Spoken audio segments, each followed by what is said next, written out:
when you've got an AI revolution where like the robots are doing the menial stuff and humans are living in crystal spires and togas and like drinking wine and like writing poetry, that's kind of what we expected. For it to be the other way around is a little bit something that nobody was prepared for.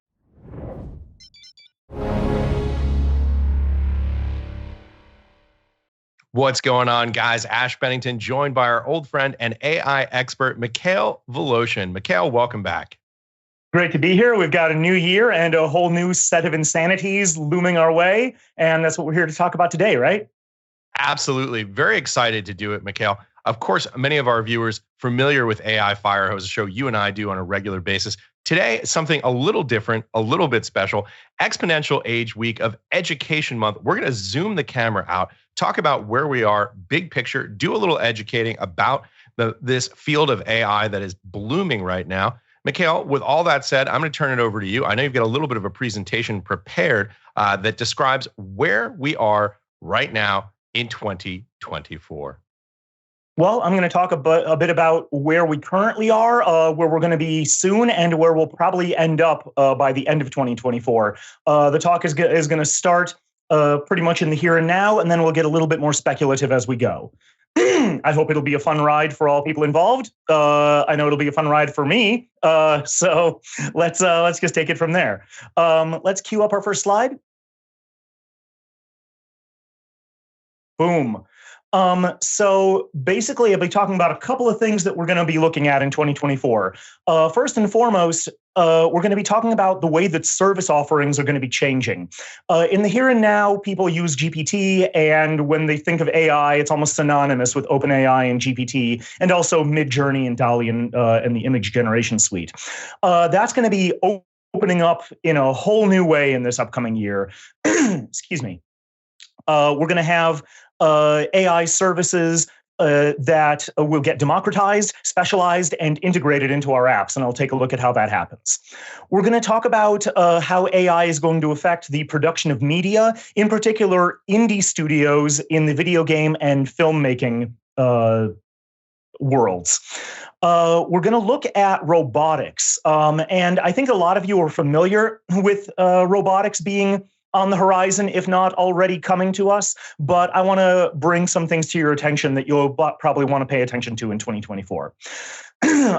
Of course, 2024 is an election year, and we're going to explore a little bit about how AI is going to affect that, for better or for worse. Hint, for worse. And at the end, we're going to talk about some of the social and philosophical blowback that we're going to experience on just a societal or civilizational level as AI percolates more and more through our everyday lives. And of course, we're going to mention whether or not we're going to see artificial general intelligence rise this year. Wow, sounds like a lot on our plates, and sounds like it's moving faster and faster. It's we're hitting an exponential curve. That's the name of the game, right? It sure is. So next slide, please. Now, in order to understand how service offerings are going to change in 2024, it's important to understand the current status quo. Right now, when most people think of AI, they think about the ChatGPT app. And so let's look at how people interact with GPT. Specifically, I want to focus on the fact that it's an online service. So in other words, the program GPT, the GPT engine runs on servers that are often some Azure data center somewhere. GPT itself is a general purpose model, which means that it's been trained on as much text as OpenAI could grab, which means that the text that encodes Shakespeare, the neural connections that encode Shakespeare are the same neural connections that encode science journals or Twitter feeds or My Little Pony fanfic forums. And when sometimes we see GPT hallucinate in really odd ways, and that's part of why. GPT is currently being used as both a generator and a classifier. We'll talk about what that means. And it's accessed primarily as a chat system. In other words, when people use GPT, they use it as a chat bot. You know, you enter your text at the bottom and it shows up at the response at the top.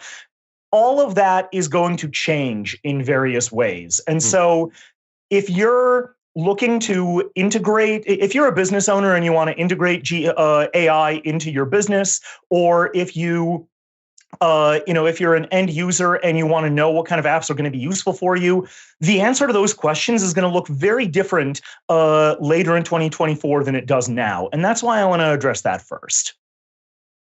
Really interesting stuff. Next slide, please.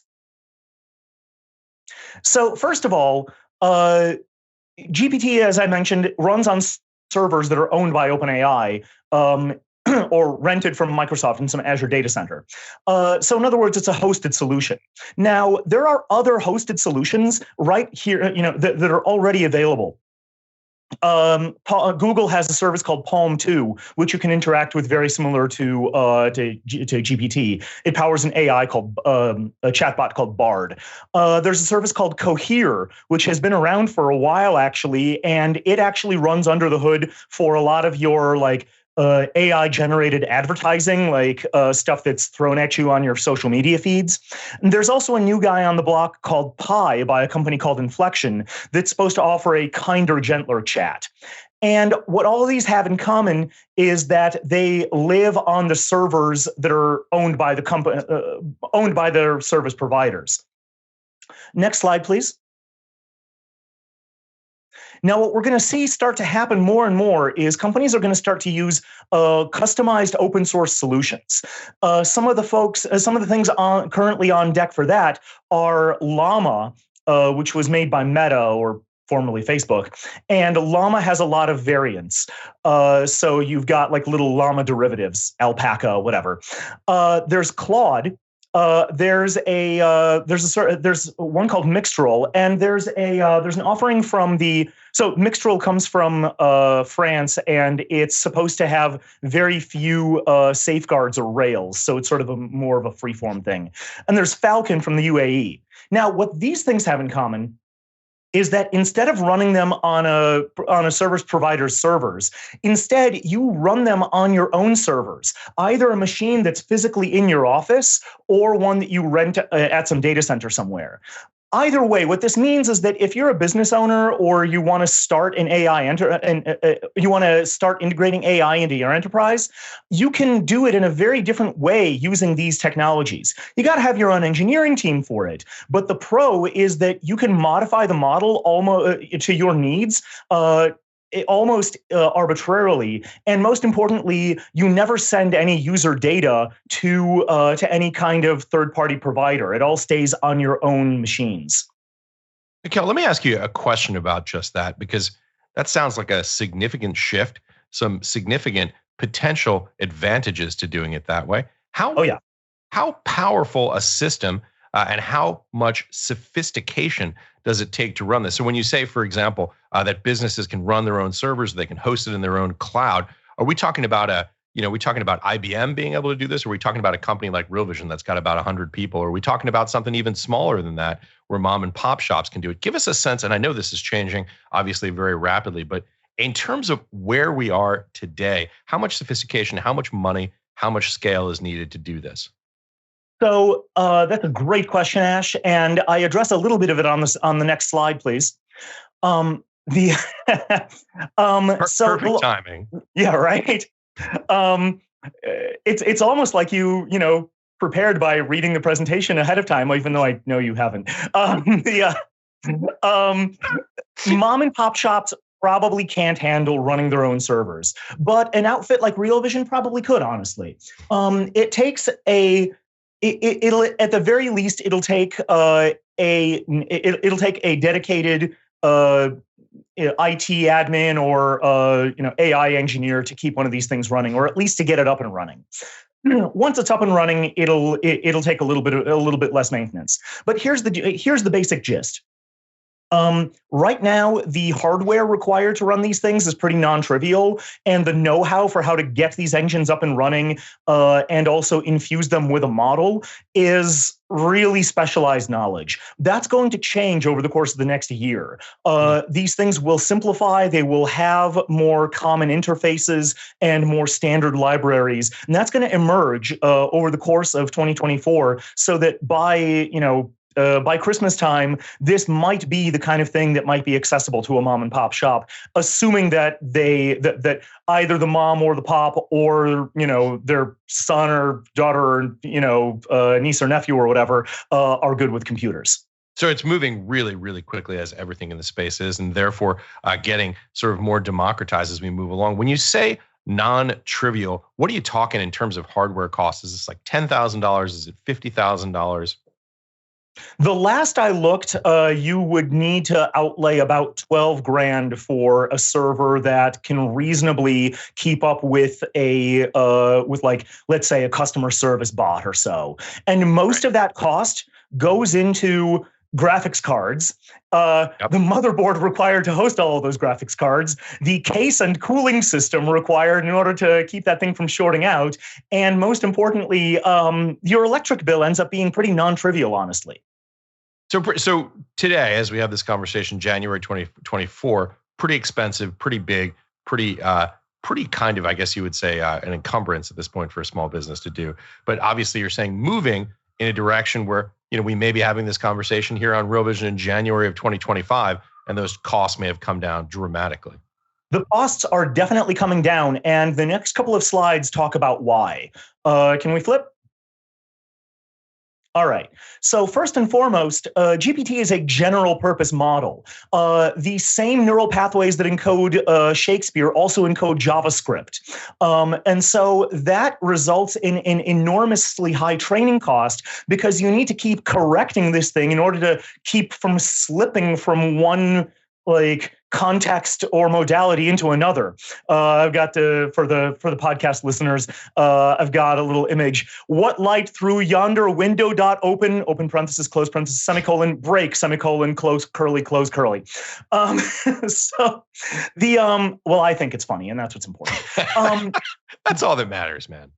The point is that can we go? So GPT was trained on about 45 terabytes of data, which is an enormous amount of training. And so all that training is expensive. And keeping the training from sort of interfering with itself is also very expensive and time consuming. What's that mean? Keeping the training from interfering with itself. It means that if you ask it to output Shakespeare and it starts outputting JavaScript, you need to punish it.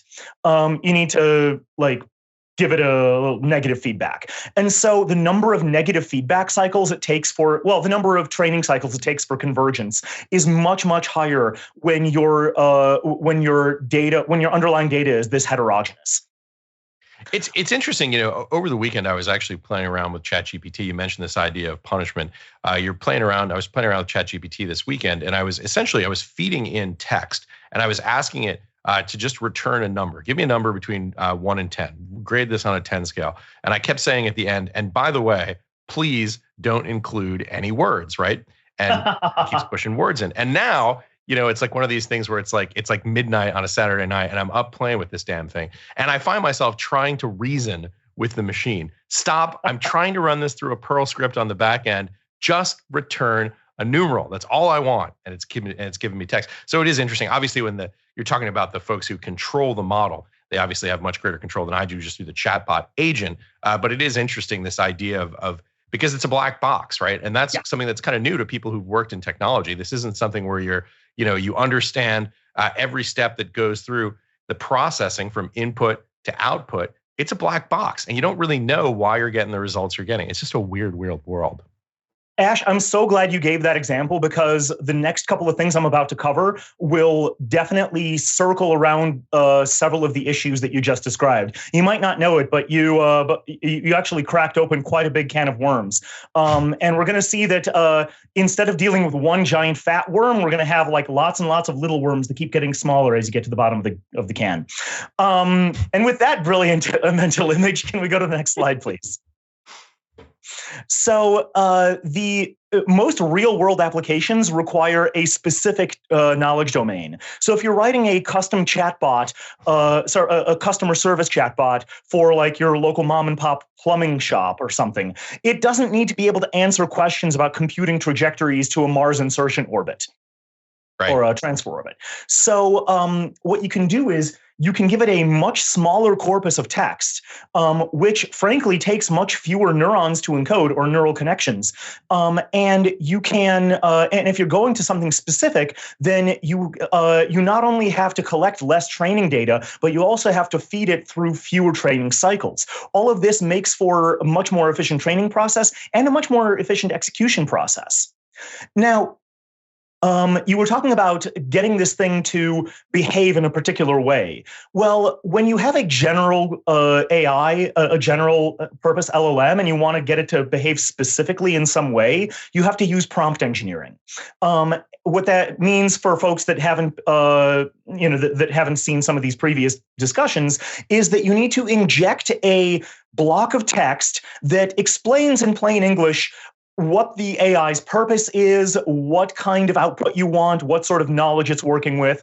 So in the example of the customer service bot, if you're trying to get GPT to act like a customer service bot, you have to first give it a block of text before every single conversation with any customer that explains you are a customer service bot. Here's the name of your company. Here's the things that you need to know about the product offerings in order to answer questions for the user. And the point that I want to make is this: that as we move forward, once companies start using these open source, custom tailored solutions, they're going to be able to train much smaller models that will behave much more effectively for the specific purposes that they want. So it's a win-win situation. This is where that exponential growth comes from. You've got a more computationally efficient and cheaper model that also behaves better because it's less likely to go off on tangents and hallucinate because it's only trained with the data that you've given it. Really interesting. Really interesting. Next slide, please. So the I guess this covers. I guess I just said that. But yeah, when you've got an AI that does one thing, it's better all around. Next slide, please. Let me ask you a question here about this just does one thing. I'm trying to sort of mentally step frame through this in my head. When you're talking about, for example, trading a customer service bot for a plumbing supplies company, right? Doesn't it sort of presuppose that it has the basic ability to have a conversation? In other words, the corpus that it needs to be trained on for the domain-specific knowledge, that would seem to be layered on top of the general AI component or the general capacity to interact with individuals. How do you break those two things down? Brilliant. You are absolutely right. So what happens in the real world when we work with custom models that are built off of like Llama or Claude or something like that is that, excuse me, what happens in the real world is that we start with a model that has already been pre-trained on general English. So it's already got and it's usually a subset of general English. It's usually specifically conversational English. So it learns what English grammar is, but you don't have to train that yourself. That already comes in a data file that you download from a community source. And the AI community trades around a lot of pre-trained models that have different versions of English, already built into their neural connections. You can get these on BitTorrent. That's a great place to get them. These are huge data files that can be up to hundreds of gigabytes. And what these data files contain is the neural connection weights from one neuron to another in the in the LLM that they're specifically designed for. So you can go ahead and download.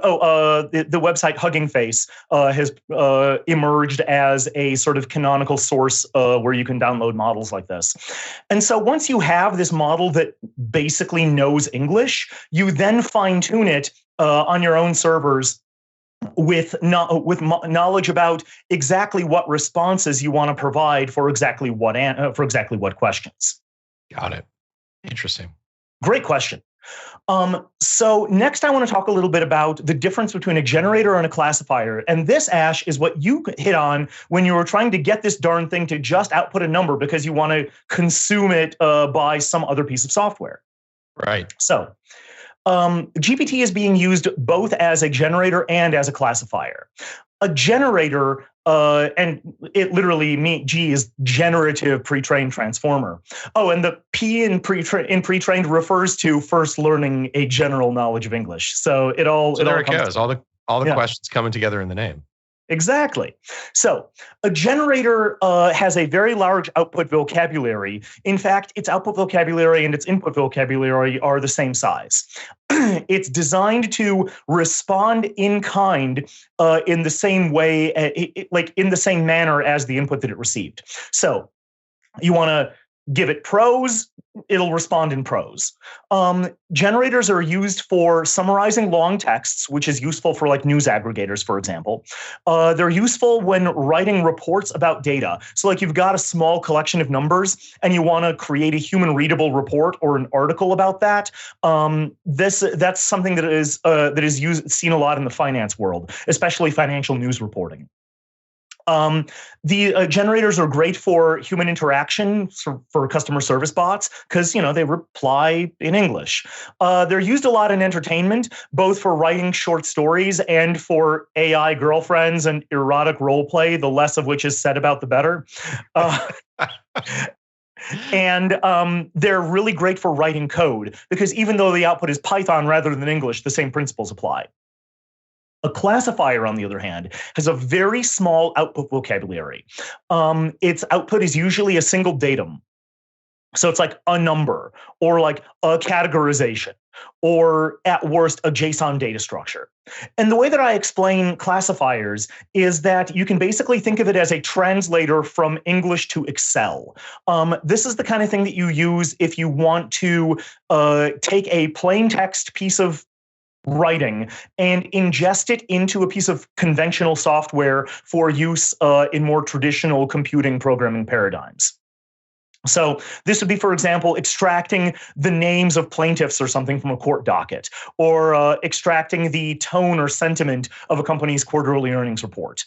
Next slide, please.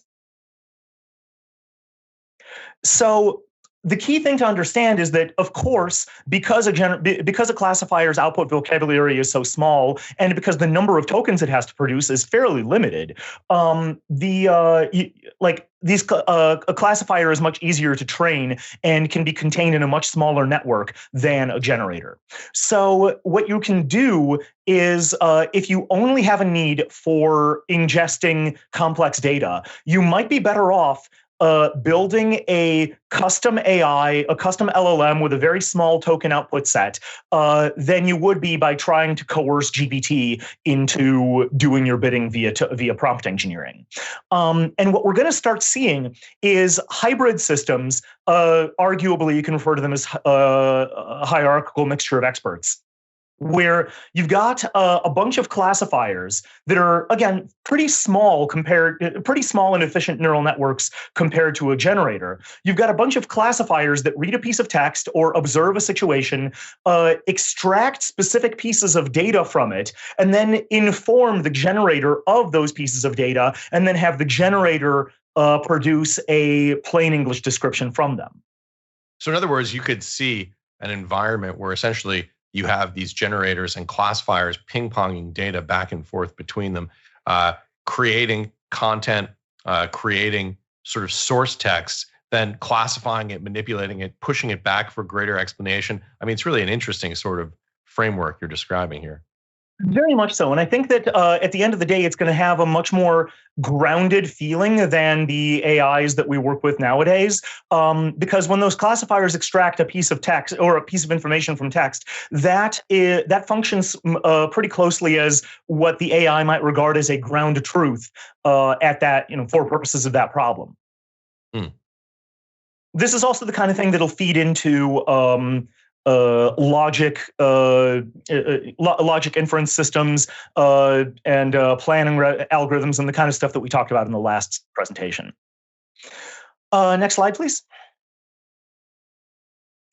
So lastly, the last thing I want to harp on here is that right now you interact with GPT by, as a chatbot, which is sort of the most grounded, like the simplest way to interact with an LLM. But these LLM capabilities are going to start popping up everywhere in products that we use every day. So y'all probably know that if you search something on Google or Bing, it's already got that little generated by AI like quick answer that pops up before any of your actual search results come. Next slide, please. Microsoft is modifying its keyboard. Microsoft Copilot is actually integrated directly into Windows 11. You can fire up Windows Copilot in Windows 11, or Microsoft Copilot in Windows 11, and you can ask it to perform general computing tasks. You can ask it to open an app, you can ask it to search something on the web, and it'll quote unquote just know the best way to perform the task that you're asking. Microsoft has added a Copilot button onto the keyboard so that it's actually just part of the direct user interface at this point. Next slide. This is like the first button that they've added to their keyboard since the start button during the Windows 95 era. Yep. Yeah, this is it's been approximately 30 years since they made an official change to the keyboard, and they've chosen to allocate that change for firing up an AI personal assistant. So, Google's Office suite already has AI tools everywhere, which I found while creating this presentation. And I've got a screenshot of myself putting this thing together right here for the podcast viewers. Almost all of the art assets were created by a little drop-down menu option called Duet that's available right in my Google Slides creation system. Very cool. Next slide. Very cool. Yeah, so it's like, I'm not only the president, I'm also a client. For those who are old enough to get that reference. Hey, sorry to interrupt again. It's Raoul here from Real Vision. I'd love for you to subscribe to the channel, get the notifications. We have so many incredible conversations with so many amazing people. It will really help you in your financial journey and your journey to understand just what the hell's going on in this world. Anyway, click subscribe, get the notifications, and enjoy. So let's talk a little bit less about the nerdy, like techie business, engineering stuff and business stuff, and talk about how this is going to start impacting people in the real world on a day-to-day basis. The first thing I want to talk about is AI in media. Specifically, we're going to see AI influencing filmmaking and video game development, especially on the indie level. I think that it's not going to hit mainstream production studios significantly, but for indie filmmakers in particular, the availability of AI tools is a huge boon. AI, either right now or very soon, in the next couple of months, will have all of the tools that you need for creating your background scenery, your extras in the scene. It can do some really great things with lighting and color effects. It can create entire acted scenes more or less from scratch. It can create the character models. It can animate the character models.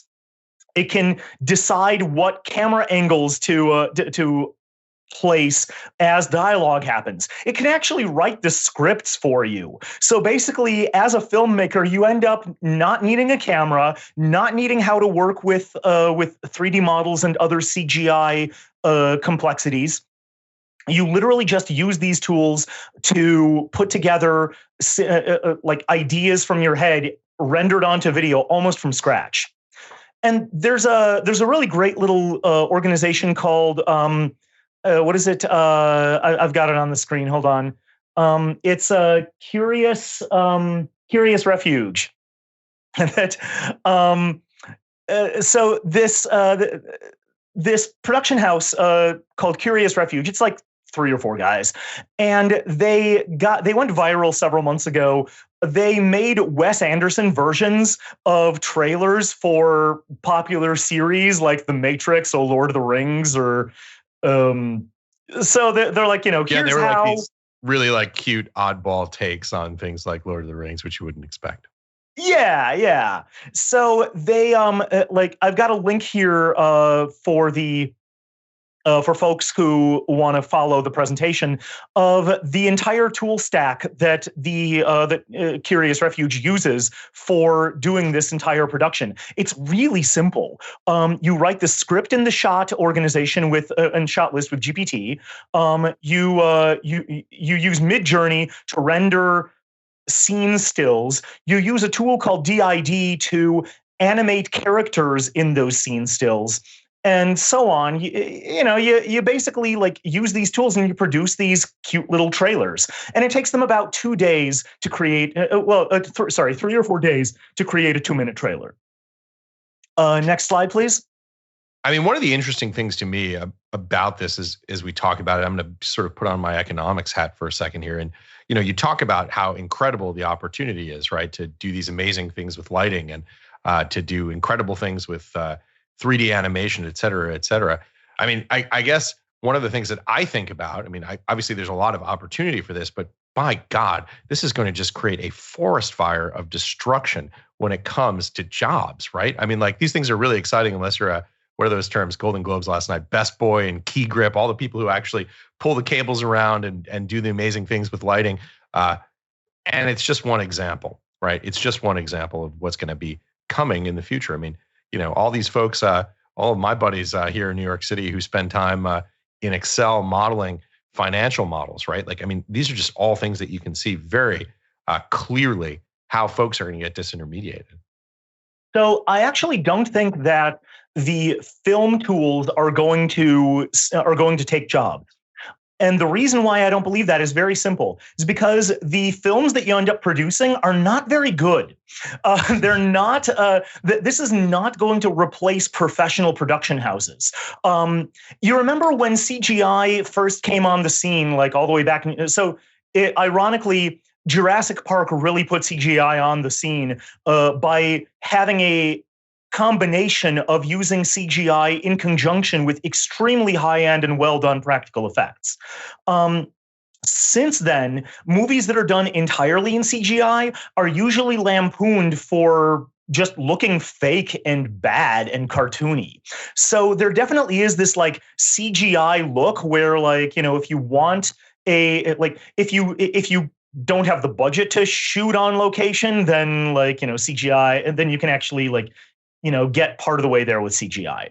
You're going to see something very similar with AI-generated movies and AI-generated scenes, where it's not going to replace the quality that you can get with actually filming real actors. The scenes that you can produce with AI are going to be limited in nature. In fact, the whole reason why this production house, A Curious Refuge, chose to lampoon Wes Anderson is because he's known for having very static, still, right, straight-angled shots. So so your artistic expression is going to be limited. But the point is that projects that previously would take millions of dollars and crews of hundreds now become accessible in some way to a couple of college kids on their laptops. Now, let me sort of just take the other side of this question. I mean, one of the things that we saw, for example, during the Industrial Revolution was the ability to create tremendous amounts of horsepower, literally and figuratively, for physical labor. And of course, we didn't see this sort of mass unemployment as a consequence. This is more of a philosophical question. But to take the other side of the point that I was making earlier, Mikhail, do we see potentially a world where there are just jobs that are created to replace the ones that have been destroyed, and maybe they're jobs that we've never heard of before? I mean, I think many of my friends in 2024 do jobs that probably didn't exist when I was in college. I forget the economist who did a study on this, but there's a very, very famous study that shows that never in history has the total number of jobs available in a population gone down as a result of the advent of new technologies. It does replace old jobs with new ones, and it does require workers to retool their skill sets. And let's not pretend that that's trivial. Like, that is a complicated thing.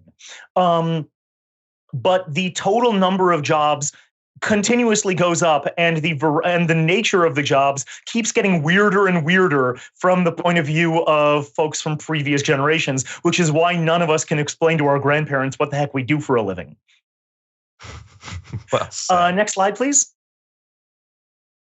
So in video games, there's going to be a particularly interesting renaissance, especially in the indie market, because while all of the advantages for indie movie production also apply to video games, with video games you also have the use of AI at runtime during the end user experience.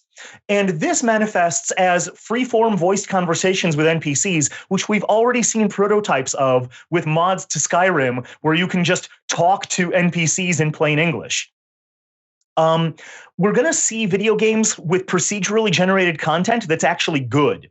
Most users absolutely hate procedurally generated content because it's incredibly repetitive. Like, you have this awesome new weapon that you discovered in the bottom of some dungeon or something, and it's just a slightly higher stat reroll of a weapon that you had earlier, and you're like, what's even the point of this? But we're going to actually have plot and backstory and character development that is generated on the fly, and it actually will make coherent narrative sense. And what's the most interesting to me is enemies and NPCs that engage logically with the user, with the player, and whose actions actually make in-universe sense given the player's actions in turn. So it'll feel like a much more realistic world. Okay. I mean, this excites me as a gamer, but I know it's not for everyone. Next slide, please. Now, there are substantial technical challenges to making LLMs actually usable in video games. In particular, where is the LLM itself going to run? If it's going to be on a service provider's servers, then who's going to pay the server costs? How do you circumvent lag? This is especially a problem nowadays with trying to have conversations with NPCs, is that there's this really long fake feeling delay between when you say something and when the NPC replies.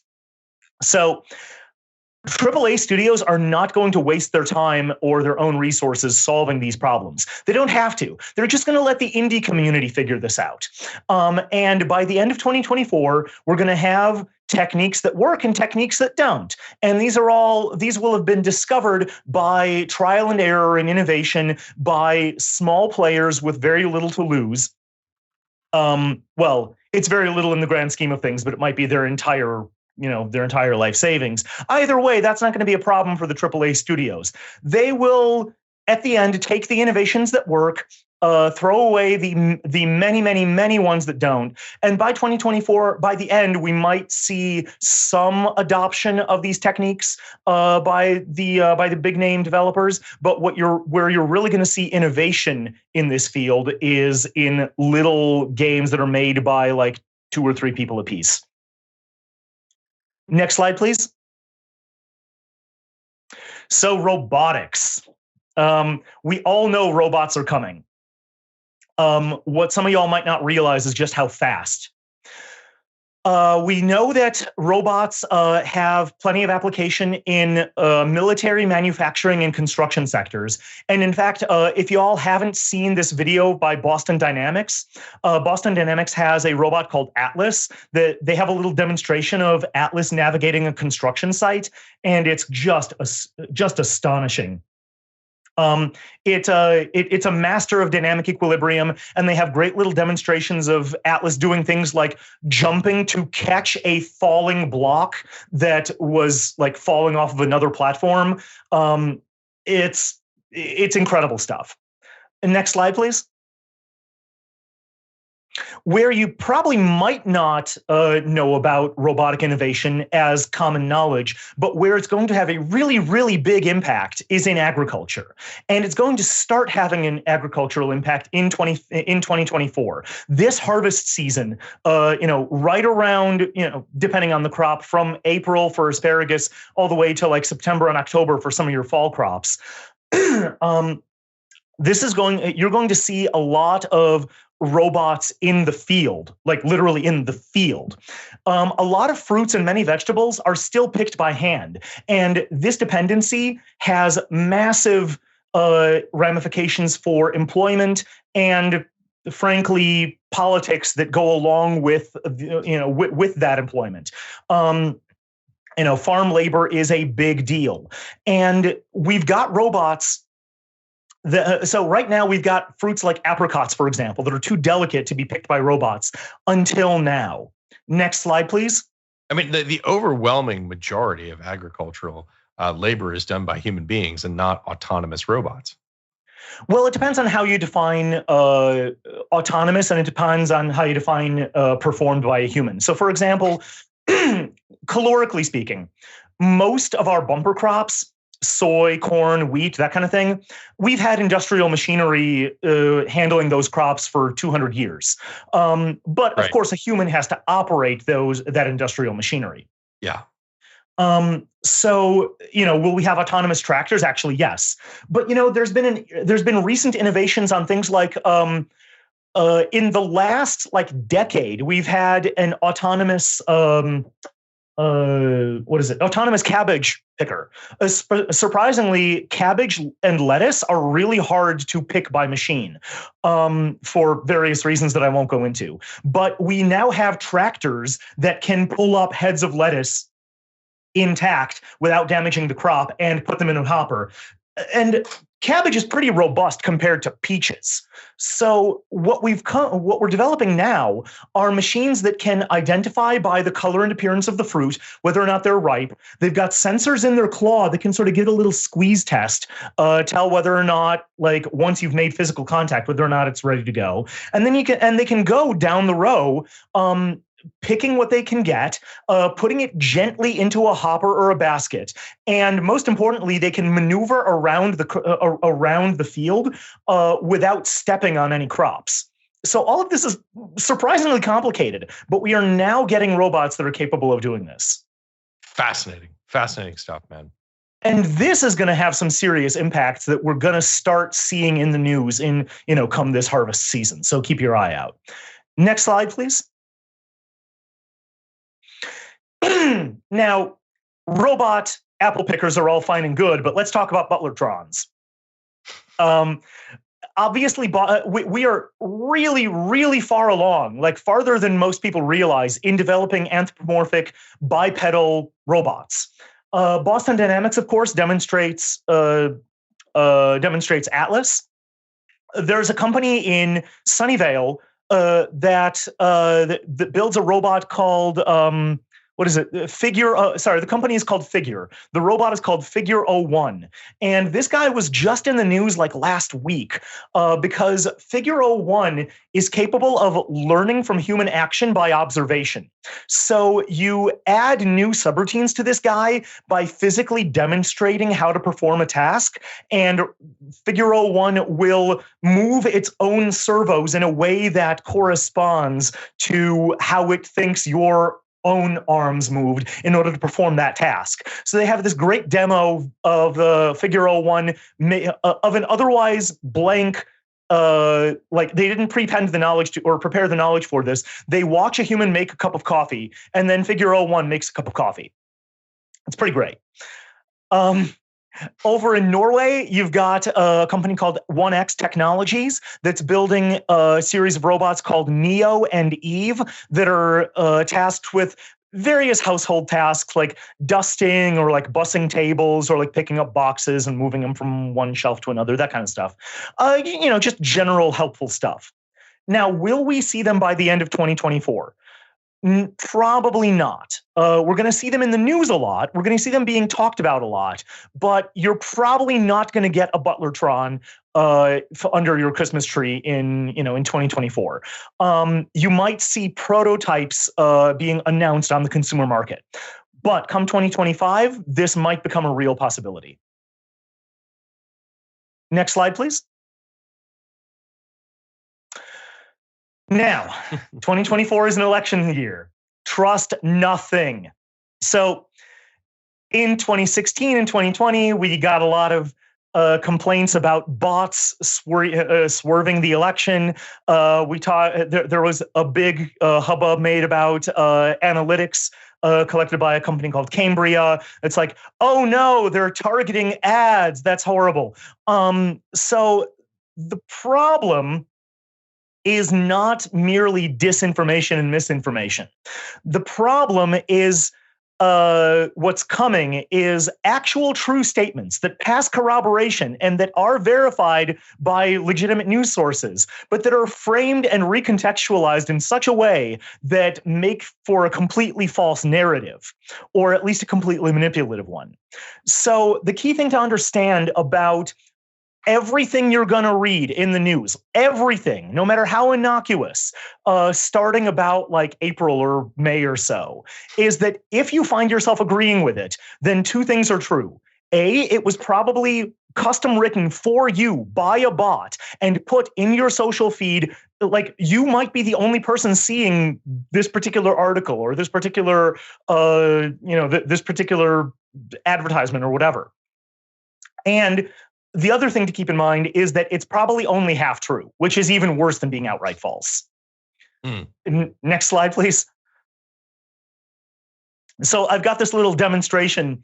We don't really have time to do a live one, but I've got a little screen grab where I wrote a Trump ranting bot where, like, this thing takes anything you say, no matter how innocuous, and it turns it into a rant about why Trump is the Antichrist and why you should hate Trump.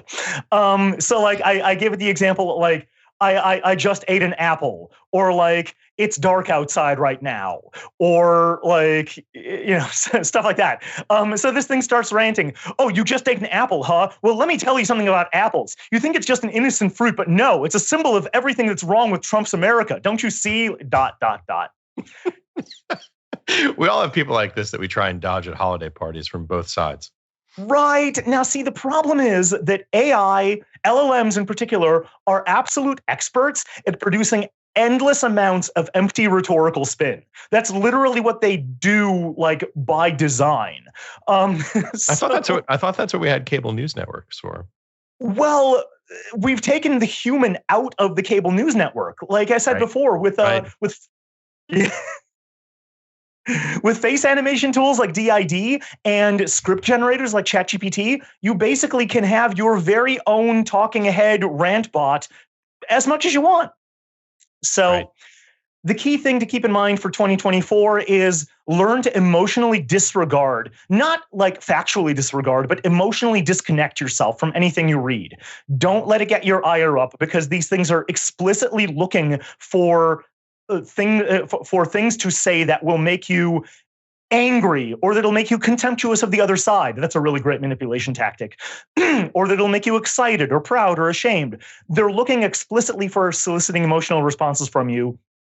So just don't let them get to you. Don't let anything get to you, even if it's true. This is really fascinating. I've talked about this here before, and sort of just a critique of media, right? Which is, doesn't really matter what you believe in 2024. You have a cable news network that will tell you you are 100% right. And now the ability not just to do this in a broadcast format, but to do it in a format where you can personalize it to the individual, right? You can go through and, I guess, grab third-party cookies and talk about whatever sports team you're interested in or whatever it is, right? You can get information about individuals. I mean, this is really sort of surreal on the one hand and frightening on the other. Well, it's going to have larger social implications, and that's what I'm about to talk about next. All right. So next slide, please. So that, Ash, is a really good segue into what people are going to feel once this stuff starts hitting them in the real world. Because the AI revolution that sci-fi has prepared us for has generally hit people in one of three ways. Either people believe that it's just not going to happen. Right. And that would be great. There's no such thing as AI, it's sci-fi hootenanny. some people believe that AI will liberate us from the mundane tasks of life, but we'll still, have our humanity, and we'll still like create art and literature and beauty and whatever, right? And then there are those who believe that robots will try to take the world from us, and we will fight back using our humanity, with our imagination and creativity that will forever be beyond the purview of the machines. Next slide, please. What people didn't expect is the AI revolution that we're actually getting, which is that the machines can actually do music and literature, like not as well as the best humans, but certainly as good as the average human. And this is going to be really troubling for most people. Next slide, please. Right. Like we're going to be hit with existential crises of entire civilizational scales, and it's going to be really interesting.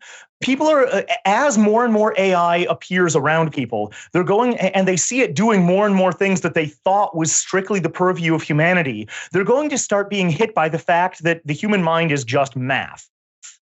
And the problem is not that you don't have a soul. The problem is that your soul is just a very large tensor that is a description of your neural connection weights. Next slide, please. But Mikhail, isn't that sort of just one interpretation, one take? I'm sure that there are people who are watching this who do not believe the human mind is just the cumulative sum of a series of algorithms.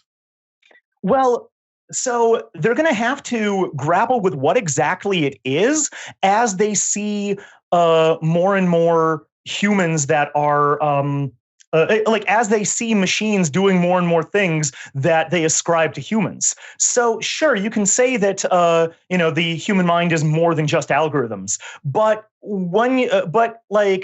as you see a machine doing the things that you thought only humans can do, at some point you're going to have to answer the very difficult question of like, what exactly? So if it's not algorithms, then what exactly is it? Well, that's a big question. I mean, I guess I could say one potential answer for that is I can't exhaustively define it, but like Plato's myth of the cave or a movie theater, you can create a simulacrum of reality that from the outside, when viewed in two dimensions, appears to be real, but isn't. I mean, this is in Hindu and Buddhist philosophy, you hear the metaphor of dreams is where, a dream is as real as reality is until you wake up, right? I mean, these are the sort of weird philosophical and existential questions that this is going to raise. But to your point, it is going to become increasingly complicated to sort these out. And it's certainly the questions, if not the answers, are going to be things that we're all going to have to figure out. Yeah. Yeah. And, the question of whether or not, so there are people that are saying like, oh, it's not actually thinking, it's just simulating thinking. Well, that ties back to Alan Turing, the father of universal computing, who dedicated the last few bits of his life to the pursuit of artificial intelligence, and he founded what we now know of as the Turing test. The whole point of Turing's universal theory of computation is that the simulation of a computational process is a computational process. So in other words, in order to simulate thinking fully, there has to actually be thinking under the hood.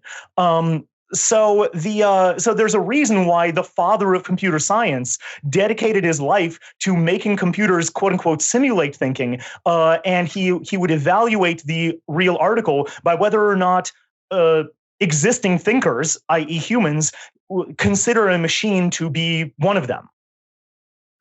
Next slide, please. So is 2024 the year we get AGI? By the way, first define it. You've got it right at the top of the slide. What is AGI and how is it different from what we have today? Oh boy. AGI is a perpetually moving goalpost. AGI stands for Artificial General Intelligence, and it refers to artificial intelligences that can reason over arbitrary problem domains. This is to differentiate them from things like chess player bots or grammar checkers, or self-driving cars, which are AIs that are built for a specific goal. And AGI is basically a machine whose intelligence is like that of a human in that it can be applied to any problem domain. Some, such as myself, would argue that AGI already exists, and that we basically got that GPT is already a proto or pseudo AGI. But the question becomes more and more academic the more finally you look at it, because the question of what the word, like, in the acronym artificial general intelligence, we know what artificial means, more or less, but the terms general and intelligence start getting more and more complicated the finer you look at them. So the point is that if we got an AGI in 2024, you won't know it. It's not going to actually affect the real world in any way that GPT isn't currently affecting it, and other derivative AIs that are coming anyway will. So what we're dealing with is two problems. One is that a general purpose intelligence still needs general purpose actuators.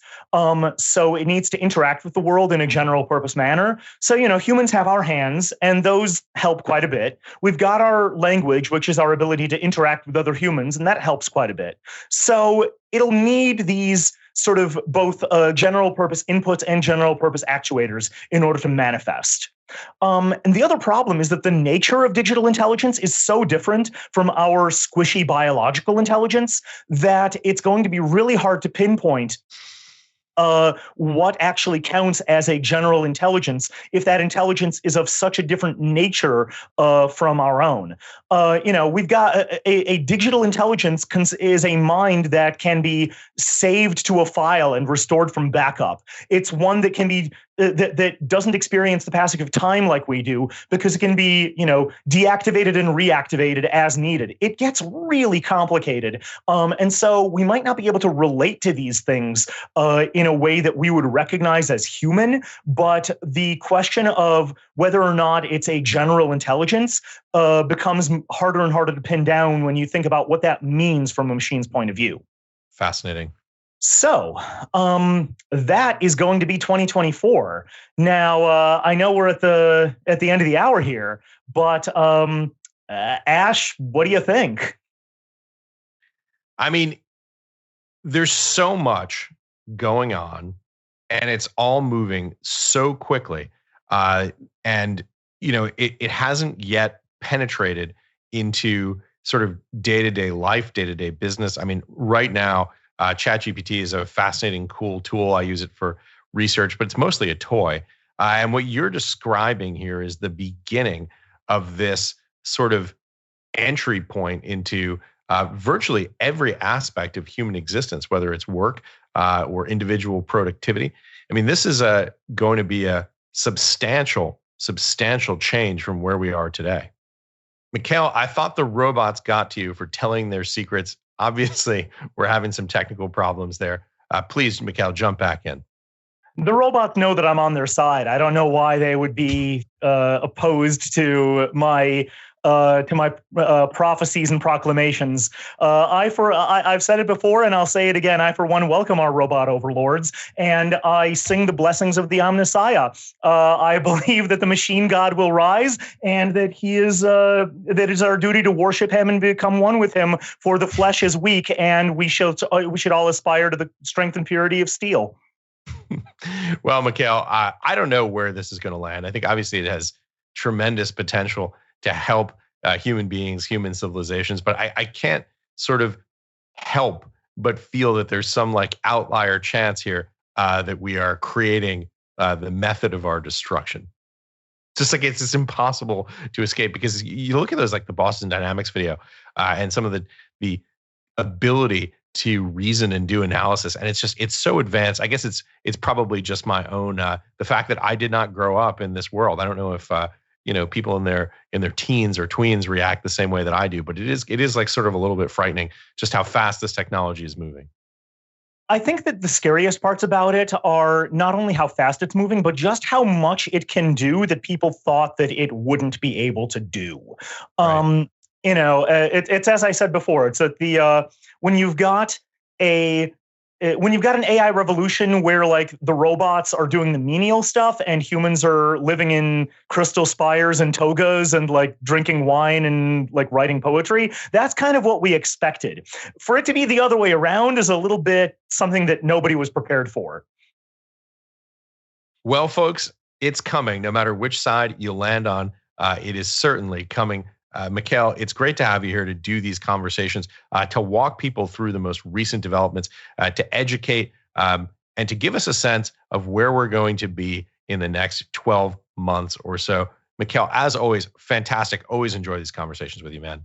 Likewise, it's always fun to be here. I'm sorry my camera decided to the machine spirit of my camera decided to have a little hissy fit. But perhaps if I give it the right incantations and prayers, it'll get back to normal. And in the meantime, there's always the sacrament of reboot. Tell your robot buddies to behave better so we can get our next AI fire hose in without technical difficulties. You know what? Usually they're my friends. I will ask them why exactly they're deciding to be a little uppity today. Mikhail Voloshin, thanks so much for joining us, man. Have a good one. Thanks for watching, everybody. We hope you enjoyed the video. At RealVision, we help you understand the complex world of finance, business, and the global economy with in-depth analysis from real experts. Join the revolution at realvision.com.